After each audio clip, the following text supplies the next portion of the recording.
Welcome back to the channel. Today we are finally excavating this yard, so let's get right into it.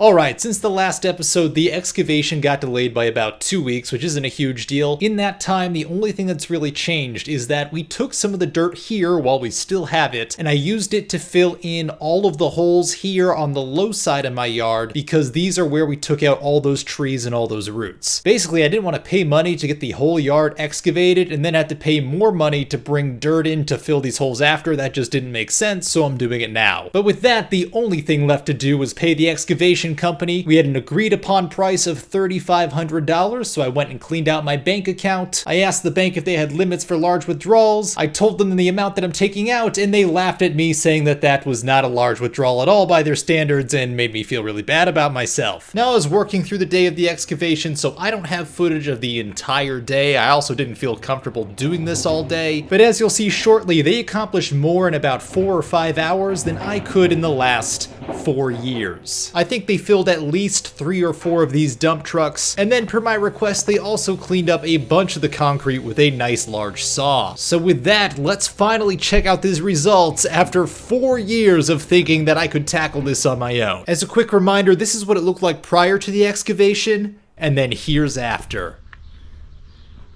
They removed at least 60 cubic yards of dirt, and even so, there's still more left than I initially planned, so let's get into why that is. Alright, there's a little less dirt removed than I initially planned, but the reason is this.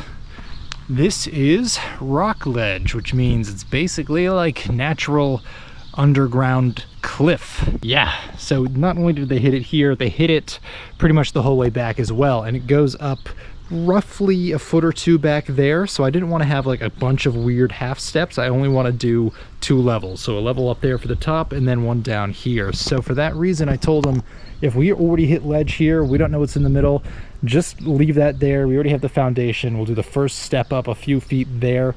We'll backfill it. That's why they left this pile of sand here, is to backfill anything up front. And then we'll just do the second step for the last few feet over there. I kind of understated it in this portion here. That front ledge goes through the entire yard, which means there's significant sections of this yard where I could not get around having a 2 or 3 foot tall rock. Now, there are machines and attachments that could break up those rocks to try to lower the yard, but basically they said that's not included in the estimate I got. And just based on what they found during their excavation, it was at least going to be another $5,000 to $10,000 to do that. So basically, I made the quick judgment call. For me, on this house, it was not worth spending an extra $10,000, potentially more, to break up that rock ledge underneath this dirt to get that extra little bit of yard, when in reality, this yard is not all that big or all that desirable to begin with. Based on the layout alone, it's never going to be perfect. We just want it to be as good as we can get it for a reasonable price. Another thing they did that I wanted to do was all of this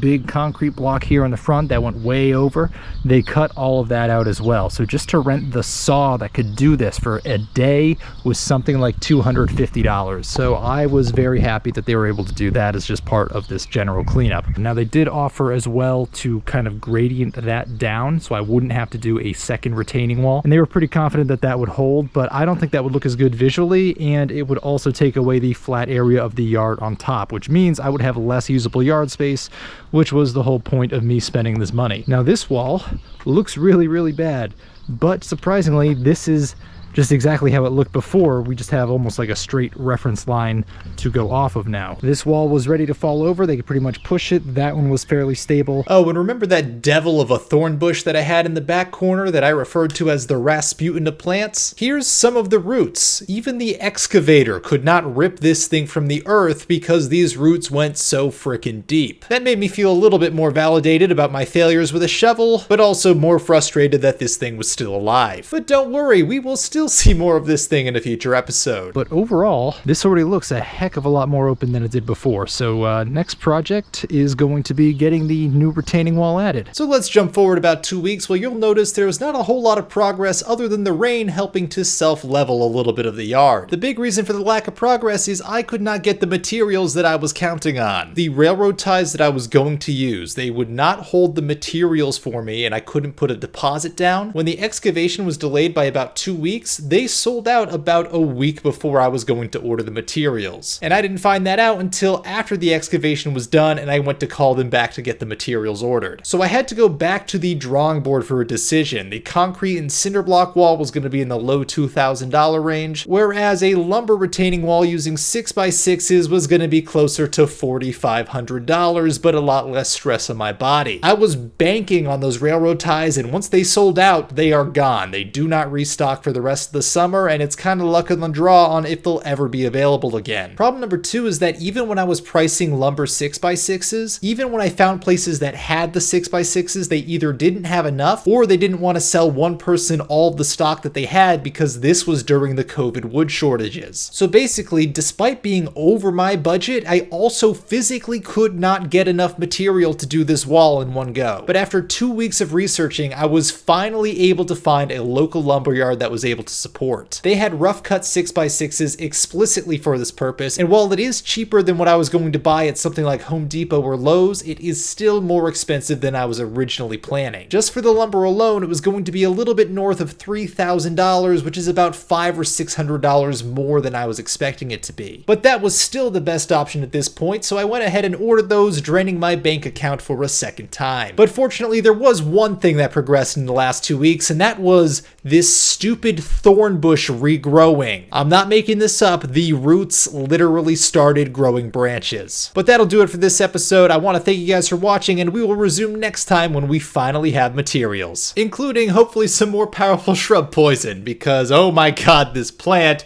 is going to be the death of me!